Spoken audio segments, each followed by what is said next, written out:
Chris Cartman, son of a source. So, Kenny, you thought more about the game. You watched it, and how do you feel now? Yeah, I mean, penalties killed us in the football game. And then pretty much kind of what I thought. The tags, we were struggling with what they were doing. That was good stuff, like I said. We don't see much of that stuff, obviously, versus our defense, so it was different. And I'm excited to go clean it up. You know, that's the best part about this week is we're just going to practice craziness. Because we faced 3 down, we faced 4 down all camp. It's just a good learning experience for me to help our guys more. We need to have a couple days in camp where we practice versus the schemes that are a little bit, you know, unconventional and a little bit crazy by nature. Not unsound. They're very sound, but just crazy. Chaos is their middle name.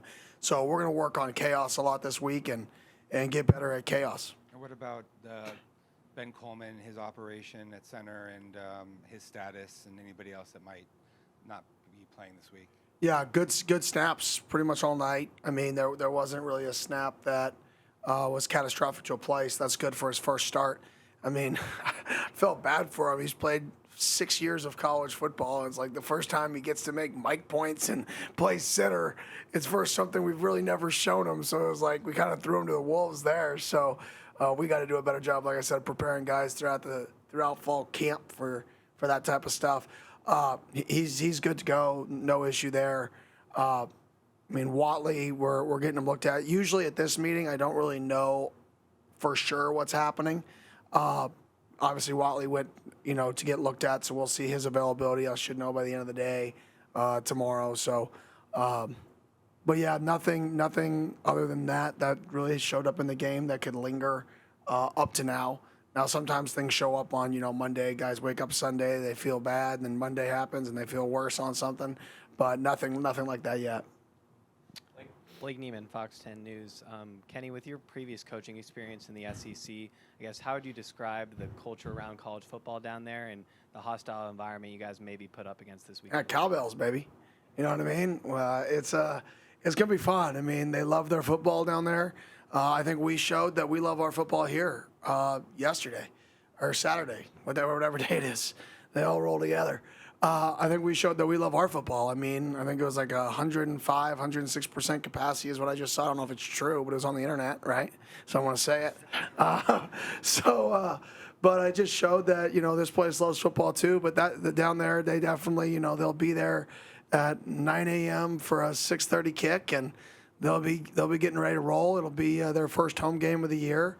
So I'm excited. I mean, the football down there is really good. Hi, Kenny Hood, Rubino, Devil's Digest. I know that you know, when you look back at the film, it's probably like coulda, shoulda. When you talk about battling chaos on defense, and I know ultimately you have to do what the defense gives you, but do you think running the ball, and not that you didn't run it well, you ran it over 200 yards, maybe was more warranted just to battle that chaos, battle those exotic looks? Yeah, I told Coach Arroyo I wanted to throw the ball around a little bit in the football game. Like that was our kind of plan going in. I wanted to try to, which we did early. We threw it around, and then there were times where we threw it around. We had some big throws that were called back. I mean, if you add those 2 penalties, there's another 140 yards of passing, and I think the narrative is, can you believe Sam set the record in his career for 420 passing yards, right? That's the best part about football is, like, one guy on one play, one moment can kind of take away from a whole positive. So we were trying to, you know, be aggressive in the football game. So part of that's on me, just, you know, what I wanted to do going into the game. But yes, 100%. You know, we faced that same problem at Texas State. When we faced the chaos, you know, we got to be able to run at the chaos, not away from it. So I agree with you 100% there. Greg in the back, then. Coach, in the back here. Hey, Mississippi State obviously beat Southern Mississippi. They gained almost 500 yards of offense, almost 200 yards rushing on the ground. Is this a different team this year than they were a year ago when you faced them? Yeah, 100%. They've added over 30 transfers. They've added 8 junior college players, so around 40 veterans to their football team. When you add 40 vets, that's not including the high school class they signed. So this team is really 65, 70% new from last year's team. So a lot of new faces. They're playing hard. You can see Coach Levy and his identity is starting to show up, and the passion he has for the game is starting to show up. So, completely different football team. There are still some guys that are returning for them that were good football players last year that are returning again. But there's a lot of new guys. Hey, Kenny, Damon Allred, Arizona Sports. I know with wide receiver playing time, a lot of it comes down to run blocking and knowing the playbook. Was it one of those or something else for why Jaron Hamilton didn't play? Yeah, I mean, we just going into the game, we had a game plan in terms of how we wanted to attack and do things, and he didn't play as much as we probably planned on him playing. We had obviously we had Jalen. I forgot to mention Jalen went down, and we're still seeing what his status was, but he was taken out for the game. So that kind of threw a little bit of a curveball in that plan because they're a little bit different players. So then it was okay. Now our substitution patterns are off in that grouping for some of Jaron's plays potentially. So it was just the flow of the game. Wasn't by nature. It was just probably got to try to use him more if the situation is necessary and if we feel like he's ready enough to play. And then quick follow, was Max good too? We're still monitoring that. Like I said, we get a lot of our intel. Like Sunday's our off day, so Monday we come in and this is a fairly early meeting and they get checked out. They get checked out Sunday, but again on Monday depending on the injury. So I don't know. I don't get the results back until tonight, which is when we finalize our game plan. So before we finalize our game plan, I get who is high probability, low probability. So I don't quite have that in these meetings. Hey, Kenny, Max Pitter, Walter Cronkite Sports Network. You mentioned exactly a year ago in this room how you felt about Blake Shapen and his style of play, and you complimented him a lot leading into that game, and then your defensive line attacked him hard, very aggressively in that game a year ago. Are you approaching him and his gameplay the same way even a year later, or are you approaching him differently considering he's more evolved? And where do you feel like he is now as a quarterback? Yeah, well, he's year 2 in the system, so he's more comfortable in the system. You can see his comfort in the system. Their whole they're just year 2 in the system. So they're just a little bit further ahead than they were last year. You can see it. They're more comfortable than they were last year off week 1's game. So I don't know if you can ever do the same thing twice to a good player. I think if we line up and, we try to just copy paste and say, oh, the game plan in the first half worked last year, let's do it again. I think that's a recipe, to not feel good. And then quick follow-up from that, you prepared the team for the environment of potentially humidity last week with the humidifiers inside the dome. Is that going to be a week-to-week thing, you feel like, with this team, preparing them for each different kind of environment, especially with what you mentioned with the cowbells?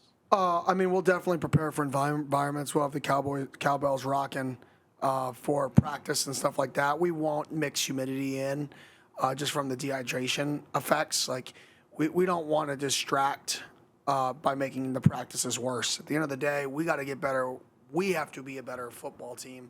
We have to coach better. We have to get our guys to execute better. So this is the full focus is on us, regardless of who we play. Same thing I said before NAU, same thing I said before Mississippi State. Like, we met today. We saw the errors. I showed them my errors, right? Showed them our errors as a whole group. And then it's like, okay, this is what we have to do to fix it. And let's go fix it and go play a football game. Ryan, Justin, and Luke. Hey, Coach. Ryan Myers, Devil's Digest. You guys used that fake punt early in the game with Kyson and then also had a couple of interesting special teams moments as well for you guys. What do you make of the positives and negatives you took away from week 1 on that particular part of the game? Yeah, the special teams was explosive. They had one explosive play versus us. To be honest, they had a really good scheme. You got to give credit to that. The way we've never had somebody double our field 5. They doubled our field 5. That guy's never gotten reps versus a double because most teams don't do it. They showed field return as their complimentary return, and they showed field and gave middle with a double 5. So you got to give them credit, too. In a week 1, they had a good plan, and they popped it. We'll be ready for it now that we've seen it. Our guys have seen it live. Our guys will be ready, if another team tries, the fake field middle return. So it was good. They had a good plan. Other than that, our special teams played really well. I called backed up punt on the -5, which is an absolute MA by me. We shouldn't be in backed up punt, and they get an extra, 20 yards probably off the return because I called backed up, not a regular punt.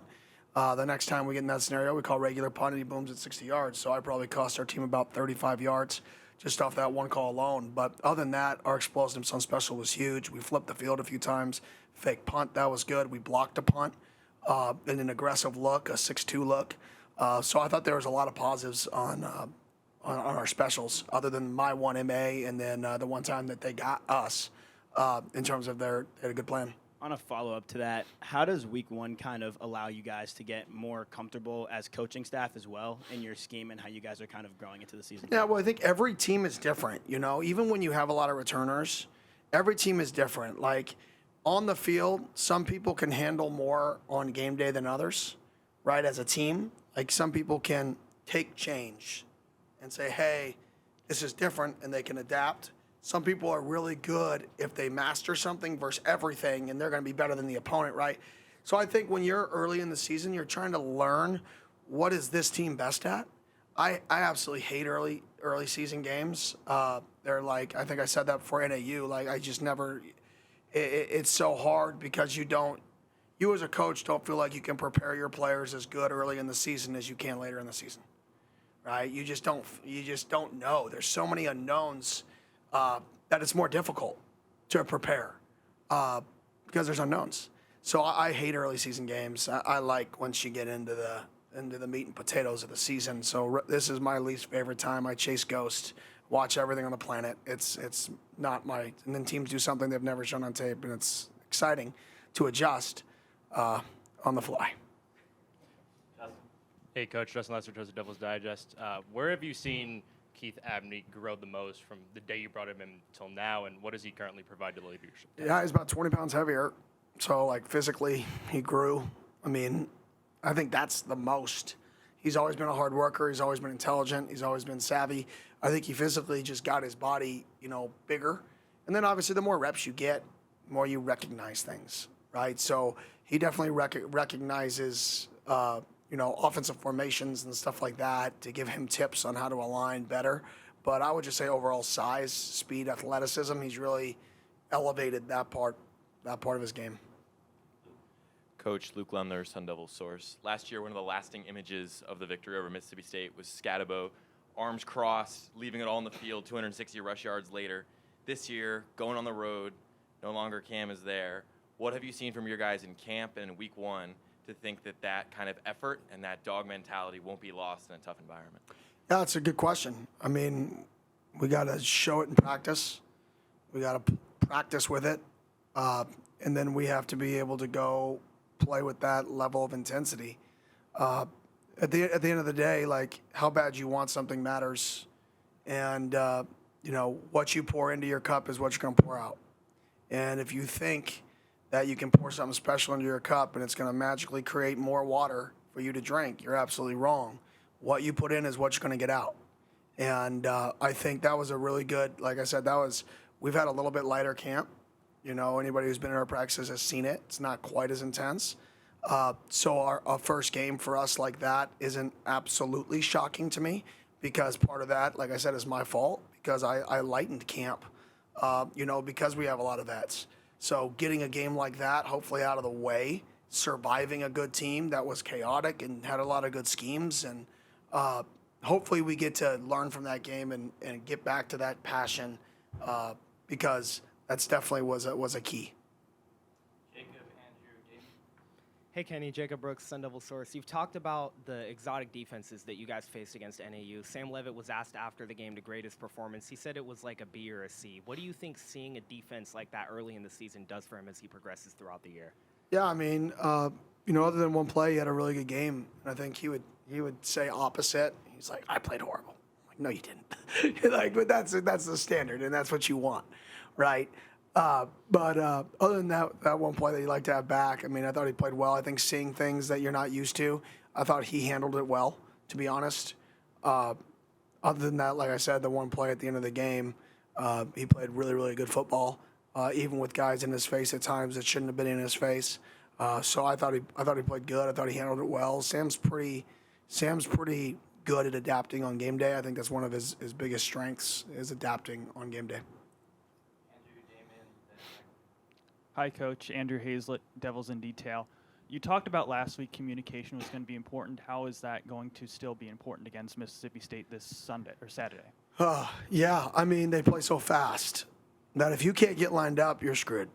Like, you better get lined up, get the call, understand who's carrying the verticals, understand who's in the run fit, how you're fitting the run. Like, and if you don't, they're going to get on a roll and take advantage of you because they're not going to let you, they're not going to give you a time to catch your breath. They're going to keep pushing the pedal to the metal. So we've got to be able to get aligned on defense. We've got to be able to get on the same page. And if you have one MA, they're going to score a touchdown. So they operate. So you cannot beat yourselves. And I think that's the communication piece. I was curious how what you made of the dynamic between Kyson and Ralik playing off each other. I know Kanye got in there a little bit as well too, but for Kyson and Ralik to have that performance, especially for Kyson going into a hometown game. Yeah, I think both of them played really well. I think Kanye, when he got a few of his moments, played well. I think we're gonna try to get those three guys and continue to get them involved in the game plan because I thought they did play really well, all three of them. There's a few times, bouncing runs or not, but for the most part, they ran hard. They ran through tackles, positive runs. Like I said, probably should have run more direct runs in the game plan to just get downhill, more of an identity. And the same thing happened in Texas State last year. We kind of lost our way a little bit with not being direct. I mean, at the end of the day, that's going to be our identity is downhill running the football. So we got to make sure we can establish that. Coach Michael Carrasino, Pitchfork Lunch. You talked obviously about the communication, but in game, after going back and watching the film, how do you feel that on the field? I mean, offense, defense, the way they were talking to each other, adjusting in the game, their communication was. Yeah, I thought it was good. I mean, there's one thing about communicating, another thing communicating correctly, right? So I thought our communication was good. I thought we were just at times not communicating correctly because, the variety of things we were seeing that, like I said, I didn't do a good enough job getting our guys ready for it. You can't expect people to make like 7 adjustments in the same game. I mean, if you're making 7 adjustments, you didn't do a good job as coach. So that's where I start. I'm like, if I'm telling guys like, if he's here, do this. If he's here, do that. I'm like, well, that's on us, right? And it's a compliment to them. So I think that's where, for us, we just have to practice in some more chaos. It's not like I said, not a big deal. Same thing happened to us week 3 last year. Then we came out in week 4, and I don't know who we played, but we probably scored a lot. Was that Kansas, right? So there you go. That was a quick pull, I think. I think I'm right. And we scored a lot. So I think it wasn't Kansas.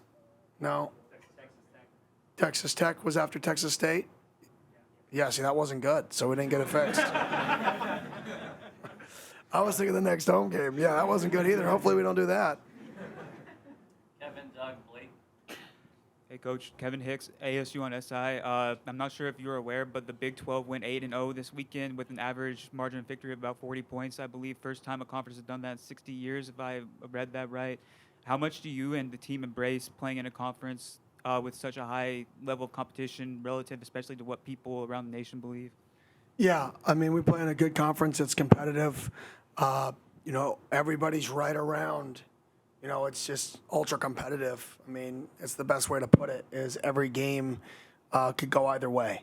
And not every place I've been at has it been that way. The games you're probably going to win and you circle them. This is definitely a league that you cannot X or check any game preseason. Every conference game is just open. And that's what makes the league fun. It makes it horrible and fun and exciting and horrible and fun and exciting and just repeat because anything could happen on any game the Big 12 plays.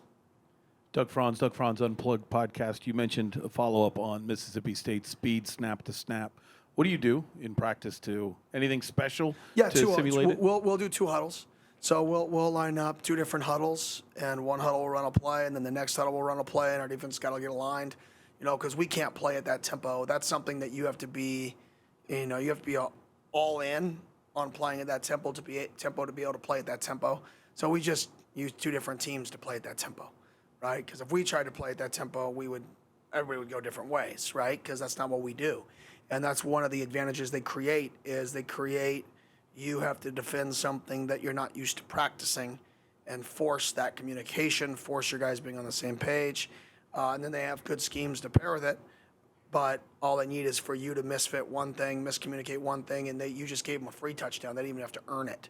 So they get a lot of free plays by teams misaligning, not even the ones they have to work for. Then they have to work for their other plays, but they also get free plays if you don't communicate right. So that's why that's such a big thing this week. Blake and then Doug. Hey, Kenny, ASU volleyball defeated the defending national champs yesterday. Don't know if you saw that, but